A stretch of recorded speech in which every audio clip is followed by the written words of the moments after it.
बिस्मिल्लाहिर्रहमानिर्रहीम। नाजरीन, आज बड़ी खुशी की बात है जिस पे आज बात करेंगे जस्टिस आयशा मलिक की, जो सुप्रीम कोर्ट में जस्टिस की हैसियत से तैनाती हुई है।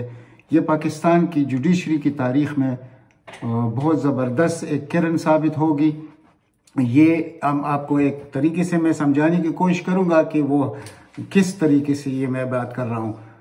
अभी सुप्रीम कोर्ट में या हाई कोर्ट में दो धड़े मौजूद हैं।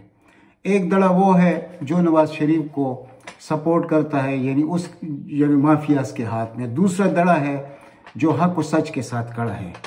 तो आज जो बड़ी खबर है वो आयशा मलिक साहिबा, जो लाहौर हाई कोर्ट की जज थी, उसको सुप्रीम कोर्ट में तैनात कर दिया गया है।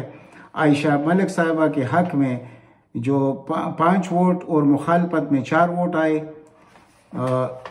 4 माह कबल जब जुडिशल कमीशन का इस पर इजलास हुआ था तो ये 4-4 से टाई हो गया था, यानी 4 वोट आए थे आयशा मलिक के हक में और 4 मुखालफत में आए थे। यानी उस वक्त जब काजी फाइज ईसा साहब मुल्क से बाहर थे, आज काजी ईसा साहब मौजूद थे। और यानी ये इस तरह आप समझिए कि जब से जस्टिस गुलजार साहिबा ने आयशा मलिक का नाम तजवीज़ किया था तो उस वक्त से लेकर आज तक डोंस और यानी दबाव और ब्लैकमेलिंग शुरू हो चुकी थी कि इस खातून को सुप्रीम कोर्ट का जज नहीं होना चाहिए, क्योंकि इसका ये क्राइटेरिया पर पूरा नहीं। क्राइटेरिया इनका क्या है? क्राइटेरिया ये है कि ये नवाज शरीफ के हक में नहीं है, यानी हक और सच के साथ जो भी खड़ा होगा वो नवाज शरीफ के मुखालिफ होगा। ये सिंपल मैथमेटिक्स है कि जो शख्स आइन और कानून के साथ चलेगा उसको ये समझेंगे, यानी बार कौंसिल हो, बार एसोसिएशन हो, जो चौधरी अदलिया की जो जजेस मौजूद है उनका एक ही ग्रुप है और उसमें जो लीड कर रहा है वो जस्टिस काजी फाइज ईसा साहब लीड कर रहे हैं। तो इनके मुखालिफ जो भी होगा, यानी वो हक और सच का साथ देगा, तो वो इनके लिए मंजूर नहीं है। तो उस वक्त से लेकर आज से 4 महीने पहले जब ये मसला हुआ था, जस्टिस आयशा मलिक को जब 4-4 से टाई हुआ था, तो उस वक्त ये दोंस और दानली शुरू है। अब इससे पहले भी एक बहुत खुशगवार एक लम्हा आया था और वो इस तरह था कि मजहर अली नकवी साहब जो है,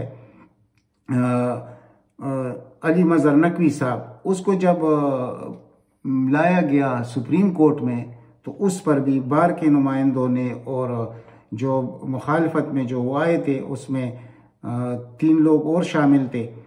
तो उन्होंने अब अली मजहर नकवी साहब जो थे वो उनको तैनात कर दिया गया, यानी 5 और 4 के हिसाब से ये सब कुछ हो गया। यानी जो वोट आए थे, 5 वोट आए थे मजहर अली नकवी साहब के हक में, और उसमें कुछ यूँ है कि अटार्नी जनरल खालिद जावेद खान थे, वजीर कानून फरोग नसीम थे, जस्टिस उमर आता बंदियाल थे, जस्टिस मुशीर आलम खान साहब ये थे, और जस्टिस गुलजार साहब जो चीफ जस्टिस है ये मौजूद थे। तो इन्होंने 5-4 से ये भी हो गया था जस्टिस अली मजहर साहब का, वो चीफ जस्टिस यानी सुप्रीम कोर्ट के जस्टिस बन गए थे। मुखालफत में 4 वोट आए थे, तो उसमें 4 में से मकबूल बाकर साहब, काजी फाइज ईसा साहब, जस्टिस दोस्त मोहम्मद खान और चौथे मेंबर जो थे वो बार कौंसिल के थे, तो ये मुखालफत में आए थे। तो इस तरह मजहर अली नकवी साहब एक खुशगवार यानी हवा का झोंका साबित हुई है सुप्रीम कोर्ट के लिए। तो आज इसी तरह आयशा मलिक साहिबा का जो तैनाती है, ये ज़बरदस्त एक खुशगवार टाइम शुरू हो गया है सुप्रीम कोर्ट में।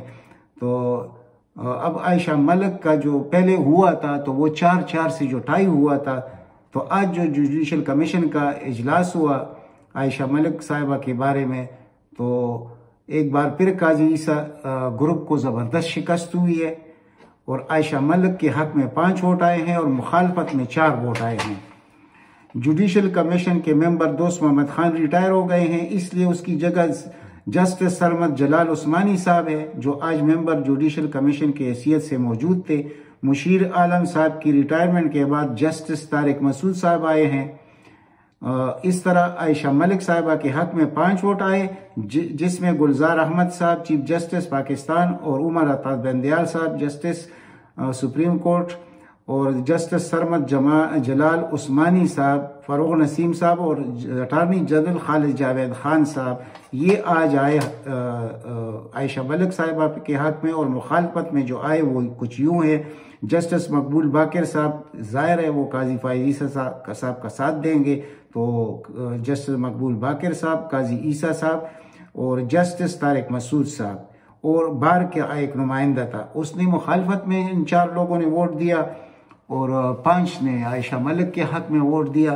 तो ये ज़बरदस्त एक खुशगवार हवा का झोंका है जो पाकिस्तानियों को इंशाल्लाह महसूस होगा आगे जाकर।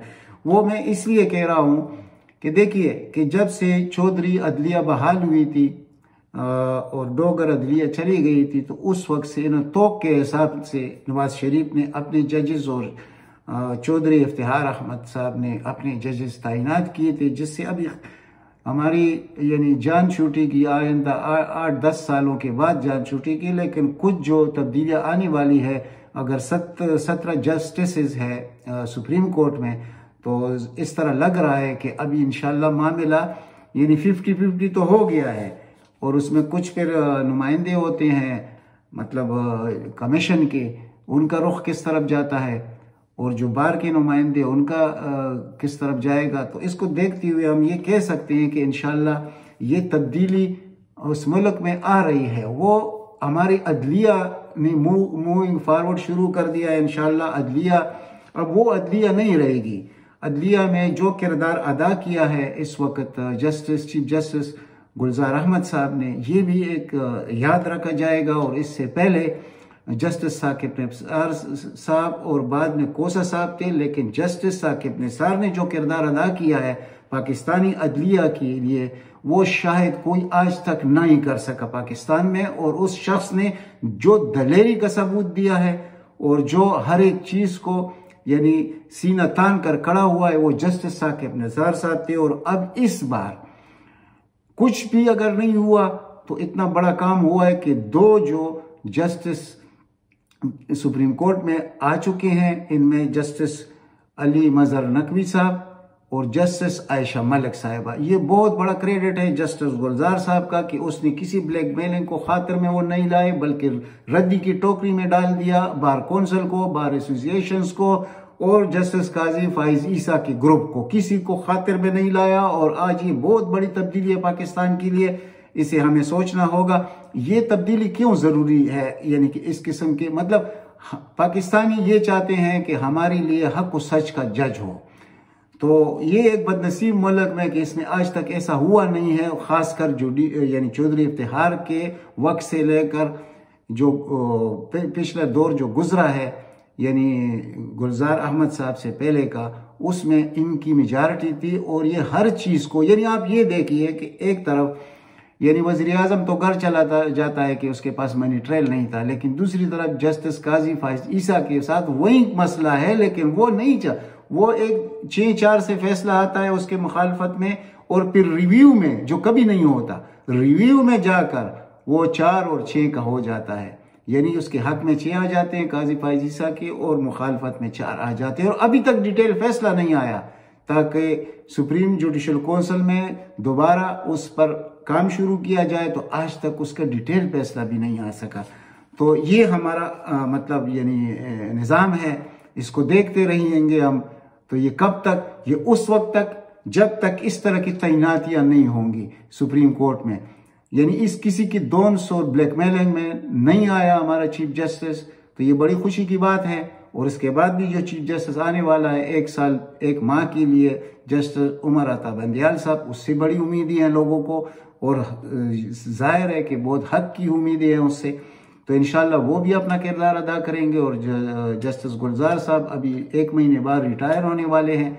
तो यानी जो हमारा सियाह दौर शुरू होने वाला है वो होने वाला है नवंबर 2023 में, जब काजी फ़ाइज़ ईसा साहब पाकिस्तान की चीफ जस्टिस होंगे, अगर हुए तो ये फिर वही मसला दोबारा रिपीट होगा जो जस्टिस चौधरी इफ्तिखार के वक्त में हुआ था। तो खुदा पाकिस्तान को इस सियाह रात से बचाए, मैं तो इतना ही कह सकता हूं, क्योंकि अदलिया एक ऐसी चीज है किसी मुल्क के लिए कि रीढ़ की हड्डी आप कहें, सिस्टम को यानी मेंटेन रखने के लिए, हक को सच का फैसला देने के लिए अदलिया के अलावा, अल्लाह के अलावा तो और कोई चीज़ नहीं है इस मुल्क में। तो अगर उसमें ऐसे ये मेरा जज है, ये नवाज शरीफ का जज है, ये किसी और का, ऐसे तो नहीं हो सकता। तो इंशाअल्लाह अगर ज़िंदगी रही तो इनसे भी ये जो कुछ बाकियात है इससे भी इंशाअल्लाह पाकिस्तान की आवाम का यानी गुल खलासी हो जाएगी। और फिर हम यूँ कह सकेंगे कि पाकिस्तान की अदलिया दुनिया में 125वें नंबर पर नहीं है, बल्कि ये 4-5वें नंबर की अदलिया है। तो इंशाअल्लाह वो वक्त भी आने वाला है।